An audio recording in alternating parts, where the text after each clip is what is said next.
বাংলাদেশ বিশ্ববিদ্যালয় মঞ্জুরি কমিশনের নির্দেশনা অনুযায়ী দেশের সব সরকারি বেসরকারি বিশ্ববিদ্যালয় বন্ধ ঘোষণায় এবং সব শিক্ষার্থীকে হল ছাড়তে নির্দেশ দেওয়া হয়েছে।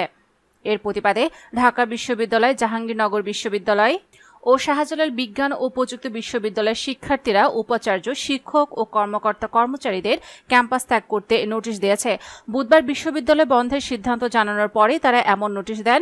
তাদের সবার নোটিশের মূল কথা প্রায় একই রকম, যেখানে বলা হয় বিশ্ববিদ্যালয়ের ভবন, কন্ট্রোলার, অনুষদ ভবন এবং ভিসি ভবন অনির্দিষ্টকালের জন্য বন্ধ রাখার নির্দেশ দিল সাধারণ শিক্ষার্থীরা। এছাড়া আজ বিকেল সন্ধ্যার মধ্যে ভিসিকে তার বাংলো এবং সব শিক্ষক ও কর্মচারীদেরকে তাদের কোয়ার্টার ত্যাগ করার জন্য অনুরোধ করা হলো। পরবর্তী নির্দেশ না আসা পর্যন্ত এ আদেশ বহাল থাকবে। তবে ওই নোটিশে শাহজালাল বিজ্ঞান ও প্রযুক্তি বিশ্ববিদ্যালয়ের শিক্ষার্থীরা ডক্টর মোহাম্মদ জাফর ইকবালকে শাবিপ্রবিতে আজীবন নিষিদ্ধ করেছে।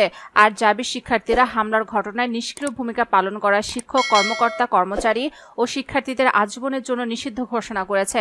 এদিকে ঢাকা বিশ্ববিদ্যালয়ের পাশাপাশি কোটা আন্দোলনের জেরে জাহাঙ্গীরনগর, রাজশাহী, চট্টগ্রাম বিশ্ববিদ্যালয়ের আবাসিক হল বন্ধের ঘোষণা প্রত্যাখ্যান করেছেন কোটা আন্দোলনকারী শিক্ষার্থীরা।